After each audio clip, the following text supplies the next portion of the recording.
It's an incident that happened yesterday, and I think that it brings the two worlds that we exist in this particular case in the low income community to the forefront, and it's very um, complicated because the two worlds, even though they may be aware of each other, don't understand that it's going to require different agendas to work with.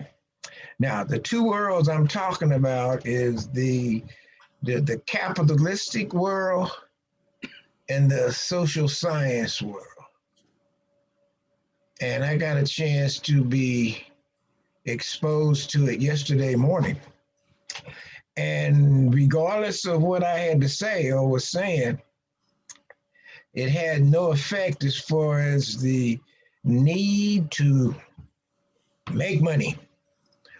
I mean, I don't know, and I'd love to be able to someday find out what the motivation is. Very strong lady. She came into us through one of my persons in Kansas City, and she operates a business of getting money. And I'm not opposed to it. I think it's a part of our world, but it's not the 50-year pathway out of poverty, which I am selling, doesn't fit. Her agenda is instantaneous work. I get that a lot. I get that from the mayor. I get that from his chief of staff. Their agenda is one of immediacy, and I'm not for sure if that doesn't have more to do with um, re-elections than it does truly for the benefit of the people that also need to be served. Now, I'm not. This is something that's very, very, like I said, complicated in the sense that I'm not opposed to it. I'm not opposed to them having that kind of drive. I think that that kind of drive is necessary for the economic development of a portion of the population that has none. But my concern is that it's not giving any kind of credit to the future development of that same general location. A case in point, one of the points that was used to highlight the work that this individual is doing dealt with a program that was put together where they needed 5,000, they had ability to get 5,000 people working, employed, and I guess had worked out arrangements with whatever agencies or agents that they have in their network to get these 5,000 employment positions. I guess they had salt money that was designed from coming out of Washington, D.C. It was designed to create jobs for marginalized folks. And out of the need for 5,000 people, they got something like I think they said 78. 78. Now, if I was engaged in something, and most people, and they had an objective for 5,000 and got 78, I think it would cause you to want to review your agenda. At least to the point of thinking, is there something else that we can do to try to increase the numbers? When that particular incident was used in our conversation, it was like four of us on the call. uh, it didn't even come up. That wasn't even an issue, other than the fact that nobody seemed to care. Okay, well, if if we use the comment or the fact that nobody seems to care as the governing body of a situation, then we go nowhere.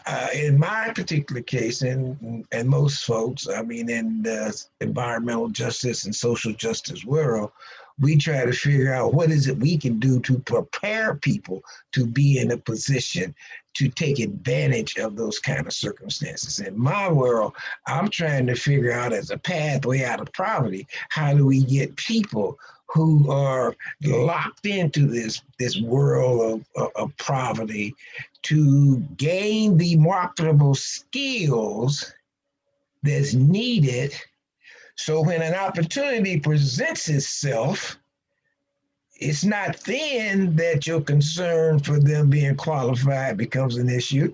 When the opportunity presents themselves, there they are. I say it needs to be like um, football athlete that's trying out for some professional team and they have the combines. I mean, that's the only thing that made me really go with this, is because that's what they use for athletes and they use for entertainers. They have tryouts and they have people that come in and sit down in the audience and observe them to say, yeah, that's who I want. I like that. I like the way they did that. That's the skills that I'm looking for. So as mundane as it sounds, I'd love to have people involved in some type of training that's a school that's doing the hard work. I mean, being architects, all the stuff that needs to be done. They're learning those skills on the job and have employers come in and observe them. See, I'm trying to get away from people being hired because they black, brown, or a female, and have people that are being hired by mainstream because they're an asset. They can be an asset to my company. I like the way he hung that shingle. I like the way he's doing whatever it is he's doing. I like his stroke of his paintbrush, whatever would be a reason for me seeing this person as being of value to my company, other than the fact that they're black, brown, or female. So I would love to have them in some type of situation where they're actually doing the work. We got plenty of places in the inner city that can be turned into a school. When you got 6,000 land bank properties, you should be able to have at least 50 of them at a time, as long as they exist, used as a school. And each step along the way of what needs to occur to turn that land bank property into a energy efficient modern living circumstance should happen. Whether it's going in and doing the soil remediation to make sure there's no asbestos that's been turned over into the ground. If there is, then you can use that as a different learning experience. So this is what you have to do sometime when you go out to do that. And then you go into the actual architecting, the designing, sitting around the table with the draftsman board, all of that kind of stuff. Exposing people to things they haven't had a chance to see. Now, I'm not saying everybody that you do that with is going to end up being an architect, going to end up being a designer or a great city planner, but it gives people the knowledge of what goes on behind them closed doors, because that's what needs to be known. And out of that group will come someone who can end up wanting to go back to school, and we got a college that we're working with that will provide them with some architectural skills and knowledge, blah, blah, blah, blah, blah, blah. I think that's what I see as being needed in the pathway out of poverty to prepare those folks for where you're trying to go. This person we was meeting with, and it's not over yet. This person we were meeting with, man, it was only about every quarter. You got to turn in your expectation, what you want, your ask. You got to have it in there because in the next, like right now, in the next, we say we got 30 days. They want to know what they need to be planning to do with the budget. So if they don't know now, so that can get into the conversation when it comes time for the budget, your needs won't even be known or dealt with. So the push is on you to get that in to the current ongoing conversation. So nothing else matters. I mean, a boy gets shot in Minneapolis from some dumb thing from a police officer. I mean, from some dumb thing he did and an accident from a police officer. And for this person, that don't matter. That don't matter. In other words, that's of no consequence because the only thing that is of consequence is my agenda to get this money, to get this money. Well, then you start realizing, is that what life is about? Is that what life is really about? I know that it requires income to survive, but is going for the big bucks the number one objective in life when we're living in a world that people can't even talk to each other? Who are we doing this for? And when you have that kind of leadership, that's a very troublesome concept. And I mean, it knocked me out when the meeting was at 9 o'clock in the morning, and it lasted up till almost 10:30. And when I got off the call, I mean, I was just completely zonked. Not from what was being said, not from what I felt, but it just the fact that the reality of what we're dealing with. Okay, and this wasn't just it was 3 blacks and 1 white. The white guy is my guy, but he's a capitalist, and I had him on the call because he's a capitalist. I don't have any problem with capitalists, but he understands that other America exists. I mean, and if you're going to be leading people out of poverty somewhere down the line, they need to see the pie in the sky.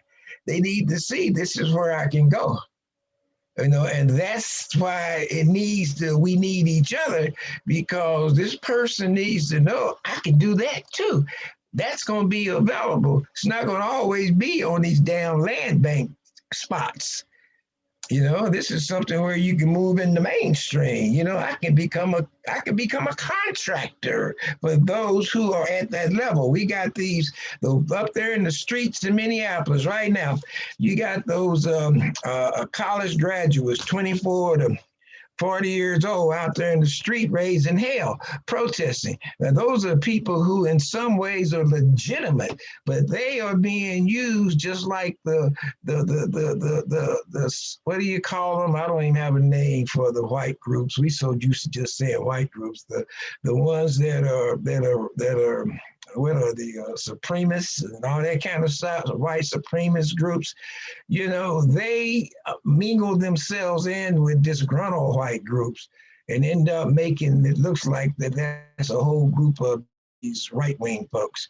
And that's what's happening up there in Minnesota. You got criminals that are down there breaking in daggum stores and looting and all that kind of throwing rocks and all that kind of crap.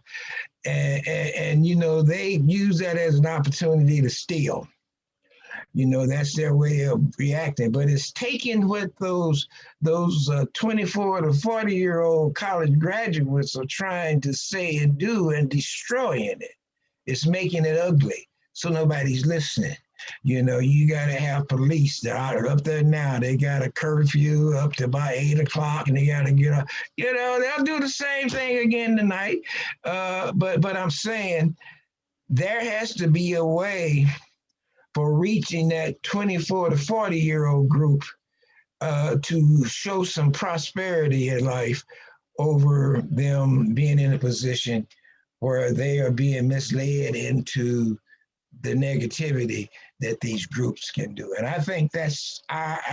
When I say our, I'm talking about those of us who are conscientious of the social and justice and environmental justice that we need in this country across the board. Those of us, the ones that should have been making comments about the dudes climbing up and down the walls, the ones that should be not from a negative perspective, but like I do, as far as finding some way to put logic to even why you're doing it, and how we need to become more in command with our feelings over allowing us ourselves to be misled into circumstances that are utterly hideous. All right, that's my talk for tonight. I've been waiting all day to do this.